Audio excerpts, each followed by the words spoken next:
திருமா காணாமல் போவார் அப்படின்னு எடப்பாடி பழனிசாமி. இன்னொரு பக்கம் பார்ப்பனியத்தை திராவிட இயக்கத்தில் உள்ள விட்டது எம்ஜிஆர் தான், புரட்சித் தலைவர் எம்ஜிஆர் தான் அப்படின்னு சொல்லிட்டு இன்றைக்கி திருமா அவர்கள் பேசியிருக்காங்க. எடப்பாடி அவர்கள் சொன்னது என்ன, திருமா அவர்கள் சொன்னது என்ன? குறிப்பாக பழனிசாமி அவர்கள் பேசும்போது தொடர்ச்சியாக கம்யூனிஸ்ட் இயக்கங்களை உங்களுக்கு தெரியும், அதனுடைய முத்தரசன் அவர்களை பற்றி வெளுத்து வாங்கி பேசினது பார்த்துட்ருக்கோம். கம்யூனிஸ்ட் இயக்கங்களே மக்களை விட்டு விலகி போயிட்டீங்க அப்படின்னு தொடர்ச்சியாக சொல்கிறார். இதில் நிறைய விமர்சனங்கள்லாம் வந்துட்டு இருக்கக்கூடிய சூழ்நிலையில் திருமா அவர்கள் என்ன பேசுகிறார்? திருமா அவர்கள் பேசும்போது, ஏன்னா திருமா அவர்கள் ஒரு ஸ்காலர், நம்மளே சொல்லியிருக்கோம்.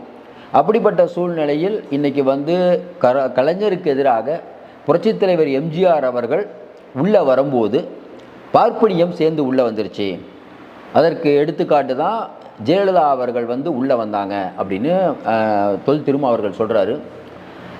மறைந்த தலைவரை பற்றி பேசுவது இப்போ எதுக்கு அவர் பேசுகிறாருன்னு தெரில. ஏன்னா காமராஜர் ஐயா அவர்களை பற்றி, பெருந்தலைவர் காமராஜர் அவர்களை பற்றி திருச்சி சிவா பேசினது விவாத பொருளாச்சு, உங்களுக்கு தெரியும். காங்கிரஸ்காரங்க 1-2 பேர் தான் உணர்ச்சி வசப்பட்டு கொந்தளிச்சாங்க, மற்ற பேர் எம்எல்ஏ எம்பி சீட்டு வேணுங்கிறதுக்காக அடங்கி போனாங்க. ரொம்ப வேதனையான விஷயம்.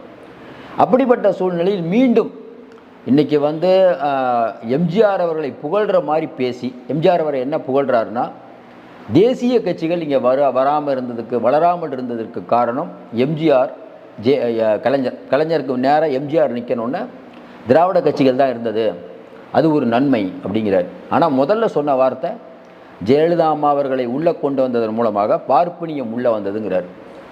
நமக்கு தெரிஞ்சு ஜெயலலிதா அம்மா அவர்களை நம்ம நிறைய, நான் சட்டசபையிலேயே நான் நேரில் பார்த்தங்கிறதுனால சொல்கிறேன், நிறையா அவங்க பேசுகிறதெல்லாம் நேரில் பார்க்கக்கூடிய வாய்ப்பு நம்ம கிடைச்சதுனால சட்டசபையில் இருக்கும்போது, ஜெயலலிதா அம்மா அவர்கள் ஒரு ஜாதியை முன்னிறுத்தினாங்க அப்படின்னு சொன்னால் தமிழ்நாடு மக்கள் நம்ப மாட்டாங்க.